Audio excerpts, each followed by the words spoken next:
Assalamualaikum warahmatullahi wabarakatuh. Berjumpa kembali dengan saya Kang Restu. Apa kabar semuanya? Semoga kalian selalu sehat, baik, dan tentunya dimudahkan segala urusannya oleh Tuhan Yang Maha Esa. Amin. Seperti biasa, Kang Restu akan menceritakan sebuah kisah yang berjudul Pesugihan Sate Anjing Spesial. Dan sebelum masuk ke ceritanya, bagi kalian yang belum subscribe, klik tombol subscribe-nya dan klik lonceng notifikasinya serta like video ini agar kalian tidak ketinggalan cerita terbaru dari channel ini. Oke, langsung saja tanpa berlama-lama lagi. Ini dia ceritanya.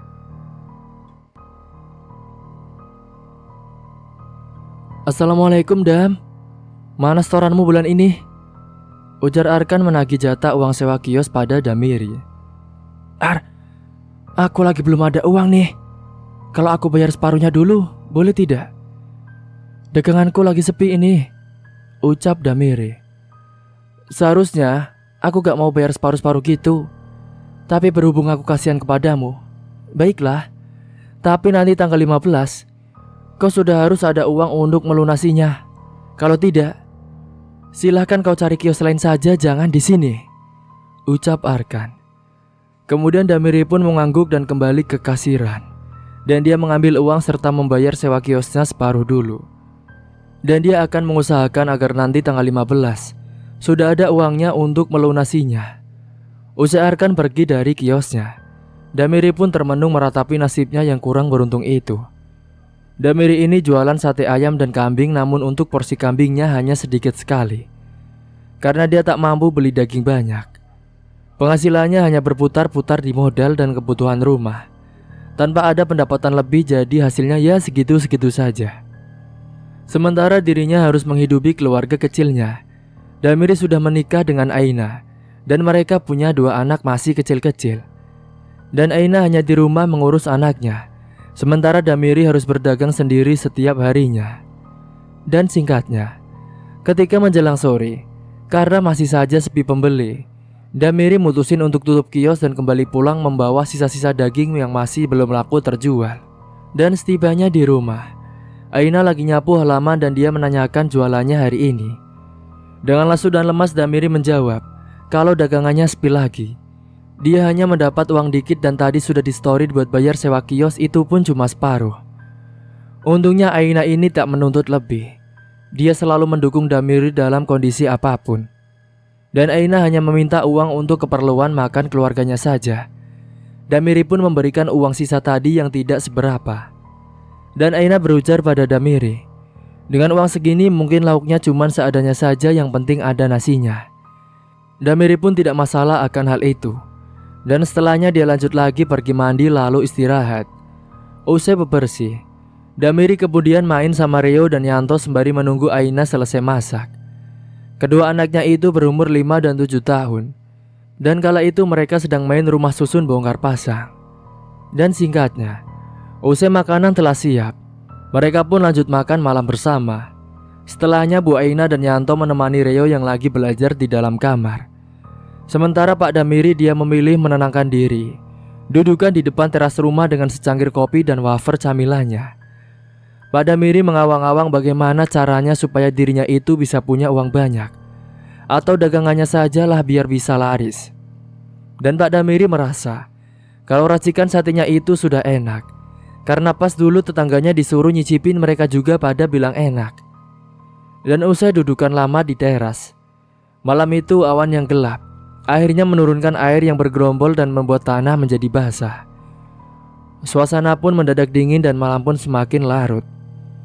Pak Damiri kemudian masuk rumah dan memutuskan untuk tidur karena sudah capek. Pada esok paginya, Pak Damiri pergi ke lapak lagi dan dagang seperti biasanya. Namun harapan untuk mendapatkan uang lebih banyak telah pupus, karena dari tadi pagi sampai siang Pak Damiri tak kunjung dapat pembeli. Dirinya pun hanya dudukan sambil termenung di dalam kiosnya. Dan singkatnya, tibalah di hari tanggal 15, dan Pak Damiri belum bisa mendapatkan uang untuk bayar separuh sisa uang sewanya dulu. Arkan pun akhirnya datang lagi ke situ dan tidak bisa mentolerir lagi. Akhirnya hari itu juga, Pak Damiri disuruh pergi dari kios milik Arkan. Pak Damiri pun mulai memboyong alat-alatnya untuk dibawa pulang ke rumah. Dan setibanya di rumah, Pak Damiri tertuduk dengan lesu. Kenapa nasibnya harus sial seperti ini? Dan Bu Aina pun menghampiri mencoba menenangkannya dan menyabarkannya. Pada malam harinya, karena setak tak ada jalan keluar, dia memutuskan untuk mengunjungi salah satu temannya, yaitu Pak Bayu yang ada di desa lain. Dengan motornya dia pun segera menuju ke rumahnya. Setelah beberapa saat kemudian, sampailah dia di rumah temannya itu. Sebenarnya awal niat kedatangan ke situ Pak Damiri ini hendak meminjam uang jika ada. Usai mendapati Pak Damiri yang bertamu, Pak Bayu pun menyuruhnya duduk di teras rumahnya. Lalu Pak Bayu masuk bentar dan membuatkan kopi untuk Pak Damiri. Setelahnya Pak Damiri pun tanpa basa-basi langsung menyampaikan maksud kedatangannya, yaitu hendak meminjam uang. Pak Damiri tahu kalau Pak Bayu punya uang banyak. Pasalnya Pak Bayu ini punya usaha bakso dan cabangnya ada di mana-mana. Namun mendengar penuturan Pak Damiri, Pak Bayu ini menolak permintaannya. Pak Damiri pun lesu mendengar penolakan Pak Bayu, padahal dulu dia akrab banget dengannya. Namun usai hening sesaat, Pak Bayu ini ternyata malah nawarin hal lain, agar Pak Damiri memulai dagangannya lagi dan ada trik biar laris. Pak Damiri pun langsung mendongakkan kepalanya dan bertanya detailnya. Singkat padat jelas Pak Bayu berkata, "Pakai dukun." Pak Damiri belum paham dan akhirnya Pak Bayu pun berkata dengan bantuan dukun, pasti dagangannya bakal laris. Dan kebetulan dia kenal seorang dukun yang lumayan sakti. Pak Damiri pun manut saja dan meminta Pak Bayu untuk langsung mengantarkannya ke sana. Dan singkatnya, malam itu juga Pak Damiri langsung dibawa ke sana dengan menggunakan mobil milik Pak Bayu. Tempatnya ada di kota sebelah dan butuh waktu untuk sampai ke situ. Dan singkatnya, usai sampai di rumah si dukun itu, ternyata di sana sudah banyak orang yang juga hendak memakai jasa dukun itu. Tambah yakinlah Pak Damiri ketika melihatnya. Usai malam menunggu, akhirnya kini giliran Pak Damiri dan Pak Bayu untuk masuk ke dalam. Mereka pun masuk dan menemui dukun yang bernama Mbah Bagio, yang berada di ruangan yang penuh dengan sesajen dan bernuansa gelap. "Saya sudah tahu kedatangan kalian kemari." Sontak Pak Damiri dan Pak Bayu terkejut. Bagaimana dia bisa tahu maksud dari kedatangannya? "Kok Mbah bisa tahu sih?" tanya Pak Damiri dengan penasaran. Mbah Bagio hanya tertawa mendengar perkataan dari Pak Damiri. "Untuk melakukan ritual itu, kamu harus melakukan dan menyiapkan beberapa persyaratan terlebih dahulu." "Apa syaratnya, Mbah?" "Syaratnya, kamu harus melakukan puasa muti terlebih dahulu selama 7 hari. Dan puasa itu dilakukan diawali pada saat hari Selasa Kliwon." "Maksudnya bagaimana ya, Mbah?" "Puasa muti itu, kamu tidak boleh makan dan minum yang memiliki warna dan rasa. Hanya boleh makan nasi putih dan air putih saja. Itu juga ada caranya." "Terus caranya bagaimana, Mbah?" "Caranya kamu harus memakan nasi putih sebanyak 7 kali dan meminum air putih sebanyak 7 kali teguk." "Dan syarat yang lainnya apa lagi, Mbah?" "Untuk syarat yang lain, kamu harus bayar mahar terlebih dahulu untuk nanti membeli perlengkapan sesajennya. Yang penting kamu sungguh-sungguh untuk melakukan pesugihan sate guguk ini. Kamu harus berpuasa terlebih dahulu. Nanti kalau sudah 7 hari melakukan puasa muti, kamu datang ke sini lagi." Imbu Mbah Bagio. Akhirnya Pak Damiri dan Pak Bayu pun pulang ke rumah karena Pak Damiri harus melakukan puasa muti selama 7 hari. Dan singkat cerita, hari Selasa Kliwon pun tiba. Pak Damiri mulai berpuasa. Hari pertama telah berhasil.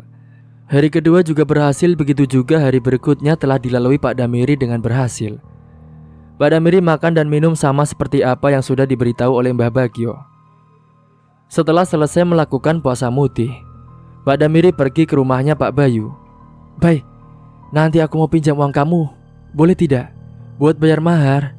Nanti kalau aku berhasil melakukan pesugihan sate guguk itu, aku janji akan bayar hutangku ini 3 kali lipat sama kamu."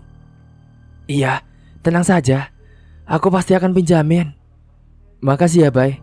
Kamu memang sahabat baik aku dari dulu." Iya, sama-sama, Dam. Kamu juga sudah baik sama aku. Hari berikutnya Pak Damiri dan Pak Bayu pergi kembali ke rumah Mbah Bagio untuk melakukan ritual. Dengan perjalanan 2 jam akhirnya mereka sampai juga di rumah Mbah Bagio. Gimana? Apa kamu sudah berhasil melakukan puasa muti itu? Sudah, Mbah. Apa yang selanjutnya harus saya lakukan, Mbah? Sebelumnya, kamu harus bayar terlebih dahulu maharnya. Lalu Pak Damiri mengambil uang yang dipinjam pada Pak Bayu di dalam tas. Kemudian amplop coklat itu diberikan kepada Mbah Bagio. Uang ini untuk dibelikan beberapa sesajen, seperti bunga taman, kemenyan, jajan tradisional, dan juga minyak misik. Iya, Mbah. Ritual ini nantinya akan kamu lakukan di dalam hutan, di bawah pohon besar. Kapan, Mbah, ritualnya akan dilakukan? Nanti malam, kalau kamu sudah siap. Saya siap, Mbah. Siang itu Pak Damiri dan Pak Bayu menunggu di rumah Mbah Bagio. Sedangkan Mbah Bagio pergi mencari persiapan untuk sesajen. Mbah Bagio pergi ke pasar membeli kembang setaman, kemenyan dan juga jajan tradisional serta minyak misik. Setelah semuanya sudah dibeli oleh Mbah Bagio, beliau kembali lagi pulang ke rumah. Sesampainya di rumah, lalu Mbah Bagio langsung menata sesajen itu di atas meja yang ada di ruangan ritual. Mbah Bagio juga membeli perlengkapan seperti bambu tusuk sate dan juga lainnya. Kemudian sore itu juga, Mbah Bagio mulai melakukan ritual untuk pemanggilan seekor anjing. Mbah Bagio mulai merapalkan mantranya di hadapan meja sesajen. Mbah Bagio merapalkan mantra dengan mulut yang berkomat-kamit entah membaca apa. Pak Damiri dan Pak Bayu mereka hanya merinding ketakutan ketika hembusan angin datang masuk ke dalam ruangan ritual tersebut. Gorden jendela samping ruangan itu bergoyang-goyang dengan cukup kencang karena angin yang berhembus masuk ke dalam ruangan. Lalu entah dari mana datangnya seekor anjing itu. Dia sudah ada di sampingnya Mbah Bagio. Kemudian seekor anjing itu langsung disembelih oleh Mbah Bagio dengan tetap dirapalkan ajian. Darah segar bercucuran pada leher anjing tersebut. Seekor anjing tersebut lalu dipotong kecil-kecil sekalian untuk dilakukannya ritual Pak Damiri nanti malam di dalam hutan. Sebelum melakukan ritual di dalam hutan, Pak Damiri dimandikan terlebih dahulu dengan menggunakan air kembang 7 rupa agar tubuhnya ini suci. Pak Damiri diguyur oleh Mbah Bagio dengan air kembang 7 rupa. Dengan perlahan dan sembari dibacakan mantra oleh Mbah Bagio. Setelah selesai melakukan ritual mandi kembang 7 rupa, Pak Damiri diberikan wejangan terlebih dahulu oleh Mbah Bagio. Nanti, saat kamu sedang melakukan ritual, kamu jangan pernah sekali untuk membaca doa apapun yang menyangkut nama asma Gusti Allah. Jika kamu kaget atau takut melihat sosok yang datang, kamu tidak boleh menyebut istighfar. Iya, Mbah, baik, saya mengerti. Nanti daging anjing ini kamu tusuk-tusuk ya, menjadi beberapa bagian. Terserah kamu. Lalu kamu bakar dan diolesi dengan menggunakan minyak misik, sembari dikipas-kipas. Jelas, Mbah Bagio. Nanti kamu jual sate itu 1 tusuk berapa harganya terserah kamu. Itu yang nantinya uang akan kamu dapat. Tambah Mbah Bagio. Baik, Mbah. Dan nanti setelah dagangan sate kamu itu laku, saat kamu pulang ke rumah, di dalam kamar kamu akan ada uang yang kamu inginkan. Oh iya, jangan lupa pada saat kamu mengipasi sate guguk itu, kamu harus sembari merapalkan mantranya ya. Mbah Bagio menimpali. Malam mulai larut. Pak Damiri dan Mbah Bagio berjalan menuju ke dalam hutan tempat Pak Damiri melakukan ritual nanti. Dengan lampu patromak sebagai penerangan jalan Pak Damiri dan Mbah Bagio, mereka melewati jalan setapak di tengah hutan. Sedangkan Pak Bayu dia menginap di rumah Mbah Bagio karena Pak Damiri harus melakukan ritual itu sendirian. Dan beberapa saat kemudian, akhirnya Mbah Bagio dan Pak Damiri pun sampai juga di tempat ritual, yaitu di dalam hutan di bawah pohon besar. Nanti kamu lakukan ritualnya di sini ya. Baik, Mbah. Ini mantranya ya. Ingat apa yang sudah saya katakan tadi. Soalnya kalau kamu melanggar, kamu akan gagal. Ucap Mbah Bagio mengingatkan. Iya, Mbah. Saya ingat dengan apa yang Mbah katakan tadi. Bagus. Kalau begitu, saya pergi dulu. Besok pagi nanti saya akan jemput lagi ke sini. Mbah Bagio pulang dengan berjalan kaki sendirian di kegelapan malam di tengah hutan. Sedangkan Pak Damiri dia mulai duduk bersila menata daging anjing ditusuk dengan tusuk sate untuk dibakarnya. Pak Damiri membuat bara api terlebih dahulu untuk membakar sate guguk tersebut. Setelah semuanya telah ditusukkan pada tusuk bambu, lalu sate guguk tersebut Pak Damiri bakar dengan dikipas-kipas, sembari Pak Damiri membacakan mantra yang sudah diberikan oleh Mbah Bagio. Setelah sate guguk itu sudah terlihat setengah matang, sate guguk tersebut Pak Damiri olesi dengan menggunakan minyak misik yang baunya sangat harum. Lalu sate guguk yang sudah diolesi minyak misik tersebut dibakar kembali. Pak Damiri seperti layaknya berjualan beneran. Dia teriak-teriak agar ada pembeli yang datang. Sembari mengipasi sate guguknya, Pak Damiri pun berteriak-teriak, "Sate, sate, sate guguknya, sate, silakan masih panas dan enak sate, sate," teriak Pak Damiri. Dan beberapa saat kemudian, Pak Damiri melihat ada sosok wanita dengan berpakaian putih dengan rambut panjang yang acak-acakan. Sosok wanita itu melayang dan menghampiri Pak Damiri, namun wajahnya sangat hancur sekali. Salah satu mata dari sosok wanita itu terlepas. Sekujur wajah penuh dengan darah, yang membuat Pak Damiri yang melihat bergidik ngeri ingin rasanya Pak Damiri kabur dan membaca doa. Tapi Pak Damiri ingat dengan apa yang dikatakan oleh Mbah Bagio untuk tidak membaca apapun jika ingin berhasil. Selain kuntilanak putih, tiba-tiba disusul dengan sosok kuntilanak merah yang terbang melayang dengan membawa payung menghampiri Pak Damiri. Kuntilanak tersebut wajahnya rata dan penuh darah yang bercucuran. "Sate guguknya, Mbak, enak, masih panas," ucap Pak Damiri dengan berani. Namun dua sosok kuntilanak tersebut hanya ketawa-ketawa dan pergi meninggalkan Pak Damiri yang sedang sibuk mengipasi sate guguknya. "Ya kok gak jadi beli?" ucap Pak Damiri dengan kesal. Tapi Pak Damiri tidak menyerah. Dia masih terus teriak-teriak supaya penghuni yang ada di dalam hutan itu datang untuk membeli sate guguknya. "Sate, sate," teriak Pak Damiri. Terlihat dari pandangan depan Pak Damiri, dia melihat ada sosok pocong yang melompat-lompat menuju ke arah Pak Damiri. Sosok pocong itu berjalan lompat-lompat dengan wajah yang gosong dan sangat menyeramkan dengan mulut yang juga menganga. Pak Damiri begitu ketakutan dan merinding saat melihat ada sosok pocong. Namun Pak Damiri mencoba melawan rasa takutnya itu. Bulu kuduk Pak Damiri mulai berdiri semua. "Sate guguk ini, satu tusuk harganya 1 miliar. Mau?" ucap Pak Damiri kepada sosok pocong. Akan tetapi sosok pocong tersebut hanya menganga dengan tatapan yang tajam kepada Pak Damiri, lalu pergi meninggalkan Pak Damiri dengan cara melompat-lompat. "Oh iya, pocong kan tangannya tidak ada. Dia adanya di dalam. Gimana dia mau makan?" gumam Pak Damiri dengan bercanda. Setelah sosok pocong itu pergi, Pak Damiri berteriak-teriak kembali memanggil sosok yang lain. "Sate, satenya, sate guguk," teriak Pak Damiri. Hari mulai semakin pagi, sekitar pukul 3 pagi. Namun belum juga ada sosok yang membeli sate guguknya. Hingga beberapa saat kemudian, Pak Damiri merasa tanah itu bergoyang seperti ada gempa.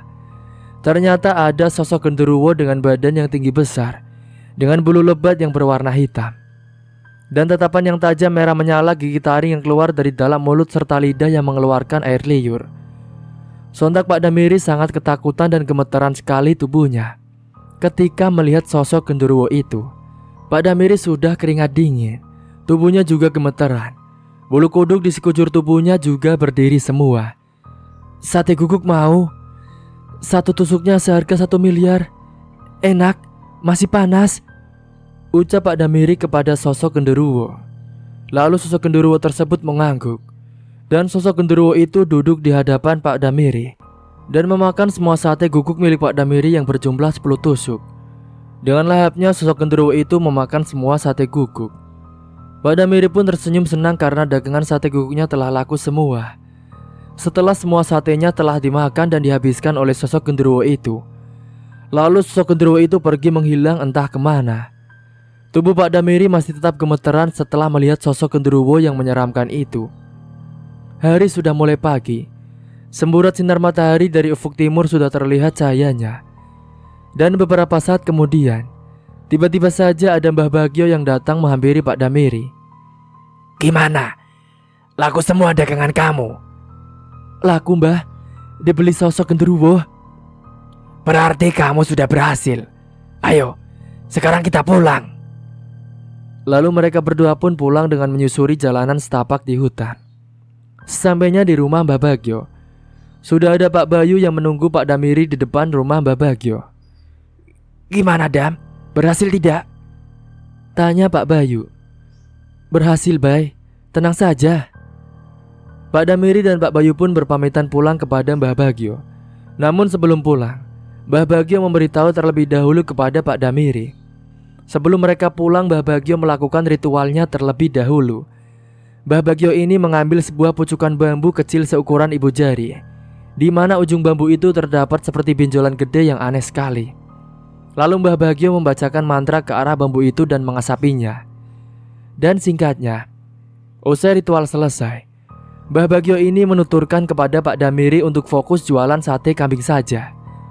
Namun Pak Damiri disuruh menambahkan daging anjing di beberapa bagian potongan sate kambing per tusuknya. Dan Mbah Bagio juga memberikan sebuah minyak yang katanya disuruh untuk meneteskan sedikit ke ember berair, untuk membasuh daging anjing itu agar tidak mengeluarkan bau yang aneh. Sebenarnya Pak Damiri yang mendengar syarat itu rada ragu. Namun karena demi uang, dia akan menjalaninya. Bahkan Pak Bayu juga terlihat jijik. Padahal dulu dirinya gak begitu syaratnya. Namun dia tetap mendukung Pak Damiri dan dia juga berjanji gak akan membongkar rahasianya itu kepada siapapun. Mbah Bagio kemudian berujar, sosok pesugihan itu akan meminta tumbal setiap 4 bulan sekali dari pembeli di lapaknya yang apes nasibnya. Usai paham, Pak Damiri dan Pak Bayu pun membayar mahar dan langsung berpamitan untuk pulang.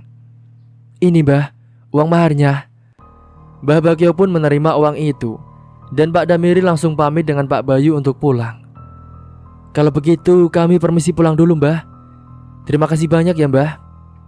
Mbah Bagio pun mengangguk menjawab ucapannya Pak Damiri kala itu. Di tengah perjalanan, Pak Damiri dan Pak Bayu gembira karena akan mendapat uang yang sangat banyak sekali. Perjalanan mereka percepat karena ingin segera cepat sampai di rumah. Sekembalinya di rumah Pak Bayu, Pak Damiri mengucapkan terima kasih banyak atas bantuannya. Dan dia berjanji akan memberikan uang lebih pada Pak Bayu jika nanti dagangannya berhasil laku keras. Memang kala itu Pak Bayu akhirnya mau meminjami Pak Damiri uang modal untuk usahanya itu. Dan setelahnya Pak Damiri pun kembali pulang ke rumah, sembari membawa bambu kecil bertumor itu.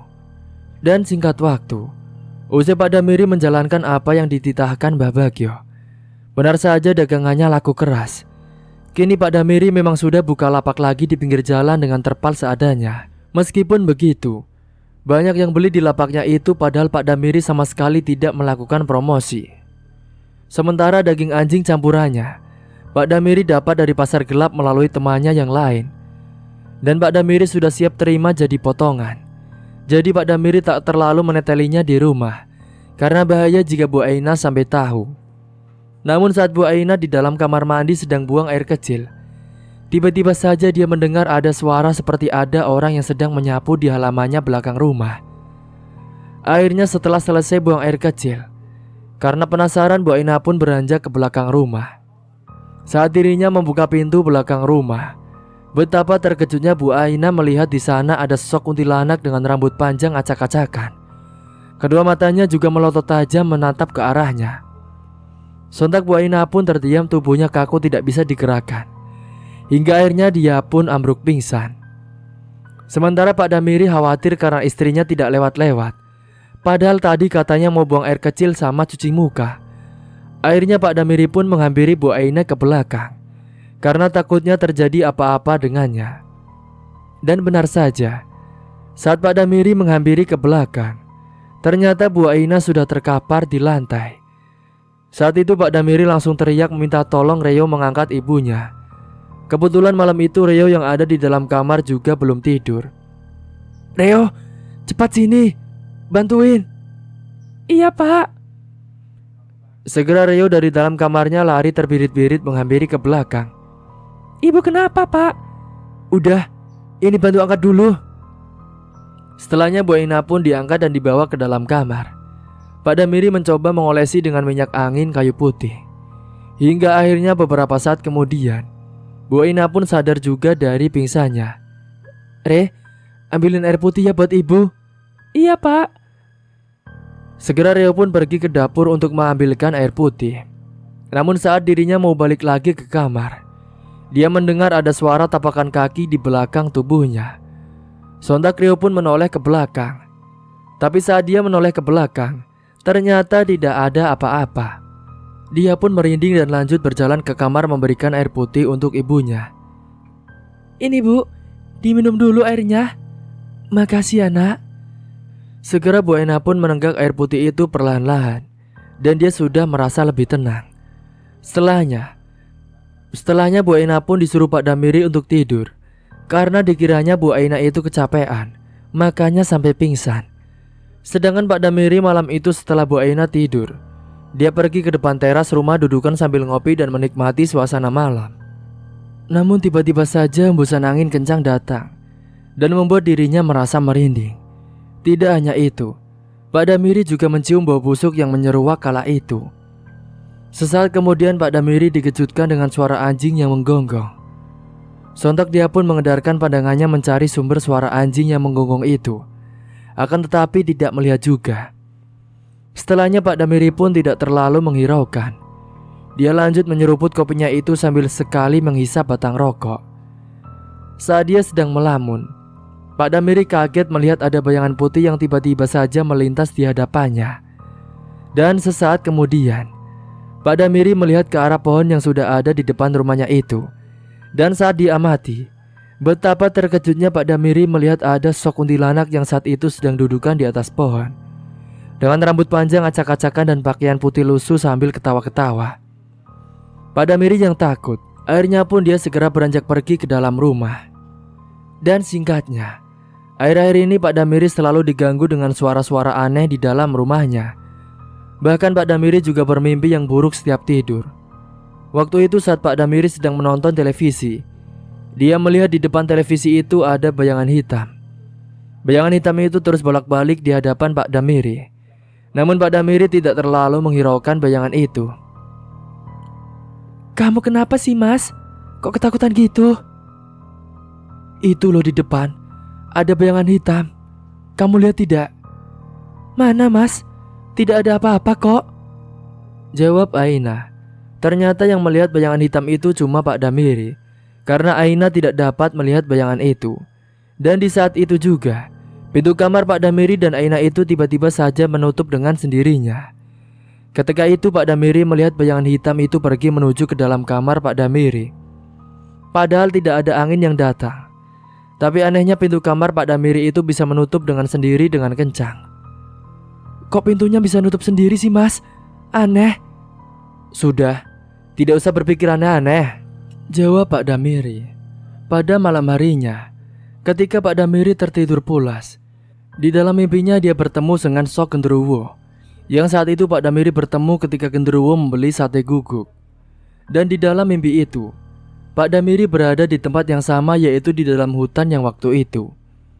Tapi Pak Damiri tidak menjual sate guguk. Sosok Genderuwo itu menatap tajam ke arah Pak Damiri dengan mata merah menyala. Pak Damiri sangat ketakutan, tubuhnya kaku dan mulutnya terkunci. Mau lari tapi tidak bisa karena tubuhnya terasa sangat kaku sekali. Ingin teriak pun tidak bisa, karena Pak Damiri juga berada di dalam hutan. Kalaupun teriak-teriak, tidak ada orang yang menolongnya atau mendengarnya. Sosok Genderuwo itu semakin menyeramkan wajahnya. Mulutnya menganga juga mengeluarkan air liur, seperti sudah siap untuk memangsa Pak Damiri. Pak Damiri pun semakin ketakutan, keringatnya bercucuran di tubuh. Tubuhnya gemetaran, bulu kuduk berdiri semua. Hingga akhirnya sosok Genderuwo itu perlahan-lahan menghilang dengan sendirinya. Dan seketika Pak Damiri terperanjat, dia pun terbangun dari tidurnya. Bu Aina yang ada di samping tidur Pak Damiri ikut terperanjat mendengar teriakan dari Pak Damiri. "Mas, kamu kenapa Mas?" tanya Bu Aina. Tubuh Pak Damiri sudah penuh dengan keringat yang membasahi bajunya. Nafas Pak Damiri masih terasa sangat ngos-ngosan. Lalu Bu Aina mengambilkan air putih untuk Pak Damiri supaya lebih tenang. "Ini Mas, minum dulu biar tenang," ucap Bu Aina. Pak Damiri pun meneguk air putih itu dengan perlahan-lahan. Dan singkat cerita, saat malam hari ketika Pak Damiri sedang duduk di depan teras rumah, sembari menghisap batang rokok yang ada di tangannya, sayup-sayup mata Pak Damiri tertuju pada sebuah pohon yang ada di depan rumah. Pohon itu bergerak-gerak dengan kencang padahal tidak ada angin yang berhembus kencang. Dan saat dilihat, pohon sekitar yang lain juga tidak bergerak kencang seperti pohon yang dituju oleh Pak Damiri. Pak Damiri juga melihat dengan seksama kedua matanya. Dan tiba-tiba saja Pak Damiri dikejutkan dengan sosok genderuwo yang nyata berdiri di hadapannya. Kali ini bukan mimpi, tapi sangat nyata. Sosok genderuwo itu berdiri menatap ke arah Pak Damiri dengan tatapan yang tajam, dengan mata yang merah menyala dan mulut yang juga menganga. Tubuh Pak Damiri sangat kaku dan tidak bisa digerakkan. Dia ingin teriak juga tidak bisa, mulut seperti terkunci. Hingga tiba-tiba saja Pak Damiri ini pingsan tidak kuat melihat penampakan sosok genderuwo itu yang berusaha mendekati Pak Damiri waktu itu. Bu Aina yang mendengar ada suara dari luar seperti ada yang jatuh. Bu Aina pun langsung keluar ke depan dan mendapati suaminya sudah terkapar pingsan di lantai. "Mas, kamu kenapa Mas?" ucap Bu Aina. Bu Aina ingin membawa Pak Damiri masuk tapi dia tidak kuat. Akhirnya Pak Damiri dibiarkan masih tetap di depan. Dan Bu Aina mengolesi hidung dengan minyak kayu putih. Sekitar 15 menit, akhirnya Pak Damiri pun tersadar dari pingsannya. "Kamu kenapa Mas? Kok bisa pingsan seperti ini?" Namun Pak Damiri masih tetap terdiam tidak menjawab pertanyaan dari Bu Aina. Dan singkat cerita, bulan-bulan berlalu. Keuntungan semakin bertambah dan kini Pak Damiri punya uang banyak. Tak lupa juga Pak Damiri melunasi uang yang dipinjam kepada Pak Bayu dan bahkan melebihinya. Pak Damiri juga sudah bisa beli kios sendiri dan meskipun sudah pindah lokasi, peminatnya masih tetap berdatangan bahkan semakin bertambah. Kebutuhan rumah pun selalu ada. Bu Aina, Reo dan Yanto bisa belanja sepuasnya. Rumah pun juga sudah direnovasi. Dan semenjak itu juga, mulailah tumbal diambil dari pembeli di kiosnya. Tepatnya yakni biasanya pembeli habis dari kios Pak Damiri. Dan saat jalan pulangnya, mereka mengalami kecelakaan dan meninggal di tempat. Dan tentu itu sebab diganggu sosok pesugihan Pak Damiri. Dan kematian korban yang kecelakaan itu tidak menimbulkan rasa curiga kepada kiosnya Pak Damiri. Pada suatu hari, kala itu kiosnya Pak Damiri sangat ramai sekali pembeli yang datang, dan membuat Pak Damiri pun kewalahan melayani pembelinya. Namun dari depan jalan yang ada di depan kiosnya itu, tiba-tiba saja terjadi kecelakaan. Saat itu ada sebuah motor yang melaju dengan kencang sekali. Dan karena pemotor itu tiba-tiba mengerem dadak, dan remnya pun ternyata blong, dia pun menabrak sebuah mobil yang ada di depannya. Hingga akhirnya kala itu pemotor mengalami kecelakaan ringsek parah, tubuhnya yang terpental terlindas truk yang tepat lewat dari belakang. Sungguh mengerikan dan tragis sekali. Semua yang ada di dalam kios satenya Pak Damiri pun sontak keluar semua karena penasaran ingin melihat. Para warga juga berdatangan membantu pemotor yang kecelakaan itu. Dan ternyata dia sudah tewas karena terlindas truk. Tubuhnya juga sudah hancur dan motornya juga ringsek parah. Semua yang ada di sana melihat kejadian itu pada takut dan tidak berani melihat lama-lama karena banyak darah yang berceceran di aspal. Tidak hanya itu saja. Pada 4 bulan kemudian, saat Pak Damiri buka kios sampai malam hari karena masih ramai, dan kebetulan buat satenya lebih banyak dari biasanya. Kiosnya itu ramai sekali malam itu, namun ada salah satu anak kecil yang malam itu dengan orang tuanya datang beli sate. Tiba-tiba saja anak itu menangis dan ketakutan lalu mengajak pulang. Padahal orang tuanya sedang menikmati satenya itu. "Bu, ayo pulang Bu, aku takut." "Takut kenapa ah? Tidak ada apa-apa. Nanti ini ibu masih makan nanggung." Ternyata anak itu melihat di pojok kiosnya ada sosok tinggi besar yang sangat menyeramkan. Dengan kedua matanya yang merah menyala, menatap tajam dan gigi taring yang panjang serta tajam. Hingga akhirnya orang tuanya pun mengalah dan memilih membawa pulang satenya dengan dibungkus. Setelah anak itu dan orang tuanya pulang, tiba-tiba saja terjadilah kecelakaan di depan kiosnya Pak Damiri. Saat itu ada sebuah mobil yang oleng karena diduga pengguna mobil itu sedang dalam keadaan mabuk. Hingga akhirnya, tanpa sadar mobilnya menabrak pembatas jalan dan dinyatakan tewas. Usai beberapa tahun kemudian, kehidupan yang awalnya bahagia karena apapun yang diinginkan selalu terpenuhi menjadi berantakan ketika kesalahan fatal yang dilakukan oleh anak Pak Damiri. Pada suatu hari, Rio ini malam-malam sangat lapar sekali. Semua sudah pada tidur dan Rio beranjak ke dapur dengan sendiri dan mendapati sisa sate yang belum terjual yang ditaruh di pendingin. Rio pun menghangatkannya, lalu kemudian memakannya tanpa sepengetahuan oleh orang tuanya. Dan dari kejauhan ternyata ada sosok yang mengawasinya dengan senyum menyeringai. Yaitulah sosok pesugihan Pak Damiri. Usai memakan, Rio pun lanjut tidur lagi. Dan di malam berikutnya tiba-tiba Rio ini kejang-kejang dan berteriak kesakitan. Pak Damiri dan Bu Aina panik saat menghampirinya dan belum sempat mau dibawa ke rumah sakit. Rio sudah meninggal terlebih dahulu. Mereka pun menangis sejadi-jadinya kehilangan Rio dan rencananya esok hari akan dimakamkan. Ketika Pak Damiri berjaga di depan teras, dia masih sedih melamunkan anaknya yang tiba-tiba saja meninggal. Tiba-tiba Pak Damiri mendapat bisikan kalau Rio telah meninggal gara-gara makan sate miliknya.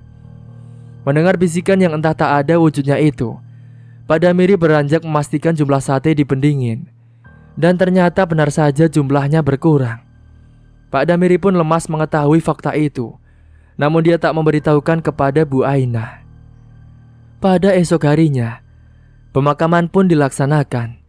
Dan kala itu Pak Bayu ikut hadir di situ. Usai pemakaman selesai, di halaman belakang diam-diam Pak Damiri menceritakan sebabnya kepada Pak Bayu. Dan tanpa disangka, Bu Aina tak sengaja lewat dan menguping pembicaraan mereka.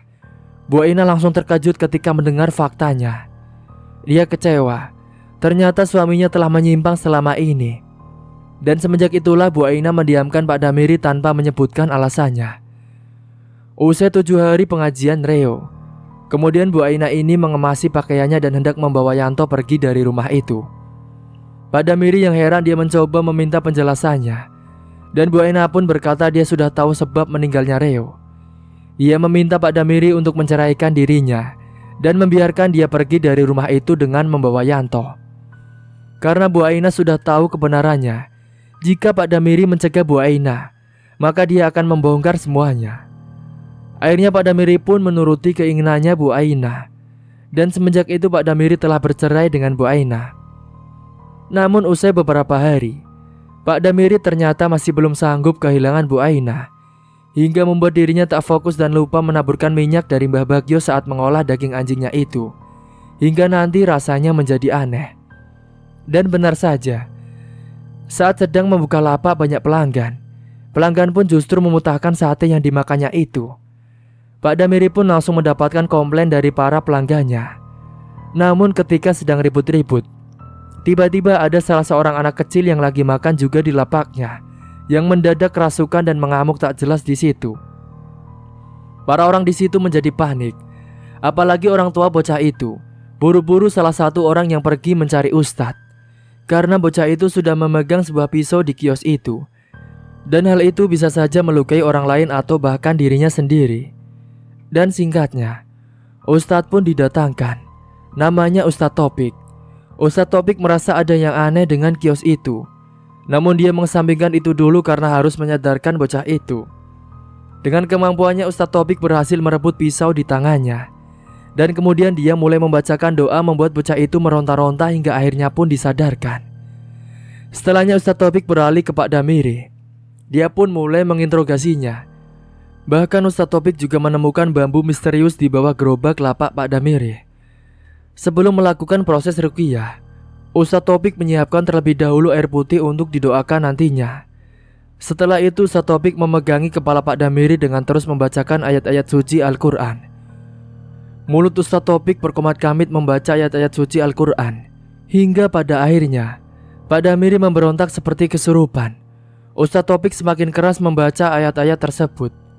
Seketika di dalam ruangan kamar itu angin datang berhembus dengan kencang. "Kamu siapa?"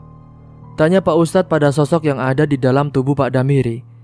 "Saya mau sate guguk," ucap sosok itu. "Iya, nanti saya kasih. Tapi kamu keluar dulu dari tubuh orang ini." Lalu Ustadz Topik kembali membacakan ayat-ayat suci Al-Quran, hingga akhirnya Pak Damiri mengarang, memberontak dan pingsan. Ketika sosok yang ada di dalam tubuh Pak Damiri ini sudah keluar, dan beberapa saat kemudian Pak Damiri tersadar dan diberikan air putih yang sudah didoakan oleh Ustadz Topik tadi. Pak Damiri kenapa Ustadz?" tanya pembeli. Dia telah berbuat dengan hal yang menyekutukan Allah Subhanahu wa Ta'ala. Selama ini dia terus diikuti oleh sosok genderuwo yang terus meminta sate guguk kepada Pak Damiri. "Maksudnya bagaimana Ustadz?" "Dia sudah melakukan hal yang bersekutu dengan jin dan sosok pemberi harta. Pak Damiri ini marah karena tidak diberi sate guguk lagi. Tapi sekarang dia sudah kembali ke alamnya, dan insya Allah tidak akan mengganggu lagi," jawab Ustadz Topik. "Jujur, kamu telah melakukan apa sebenarnya?" tanya Ustadz Topik kepada Pak Damiri. Awalnya Pak Damiri panik dan tidak mau mengakuinya.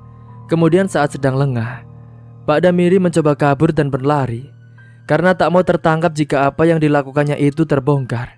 Orang di situ pun mulai mengejar Pak Damiri, namun tak disangka dari kejauhan Pak Damiri malah tertabrak sebuah mobil yang melaju dengan kencang. Dan akhirnya Pak Damiri meninggal dunia. "Pak Damiri, jangan lari!" "Astagfirullahaladzim," ucap warga yang melihat kala itu. Pak Damiri terlindas tubuhnya hingga mengeluarkan darah yang berceceran di jalan. Segera warga pun datang menolong Pak Damiri untuk dibawa ke rumah sakit. Namun saat dibawa, ternyata Pak Damiri itu sudah tidak bernyawa. Dan singkatnya, saat jenazah Pak Damiri sedang dimandikan, para pemandi itu merasa jijik sekali dan sampai menutup hidung, bahkan merinding melihat jenazahnya itu. Karena kala itu tubuhnya Pak Damiri mengeluarkan bau busuk bahkan berlendir, dan mengeluarkan air liur terus-menerus dari mulutnya yang juga baunya busuk sekali. "Ini kenapa jadi seperti ini ya jenazahnya Pak Damiri? Iya, aneh banget ya." Dan beberapa saat kemudian, setelah selesai dimandikan, akhirnya jenazahnya pun segera dikafani. Namun saat dikafani juga air liurnya terus-terusan keluar dan baunya sangat tidak enak sekali. Saat hendak pemakaman, Ustadz Topik ini menuturkan kalau di kios Pak Damiri ini ada yang tidak beres. Diduga Pak Damiri ini memakai semacam penglarisan. Kala itu Bu Aina juga hadir. Namun warga sudah tahu kalau Bu Aina sudah cerai dengan Pak Damiri, jadi mereka tidak menyalahkan Bu Aina. Bu Aina kala itu juga membenarkan dan berkata kalau Pak Damiri ini telah mencampurkan daging anjing ke dalam sate kambingnya. Dan itulah yang membuat Reno juga meninggal dan membuat dirinya memutuskan cerai dengan Pak Damiri. Saya merasa ada yang tidak beres dengan apa yang dilakukan Pak Damiri. Kalau beliau bisa jadi sudah melakukan penglarisan. "Iya Ustadz, memang benar. Mantan suami saya itu melakukan penglarisan karena saya sendiri yang mendengar obrolannya dengan temannya.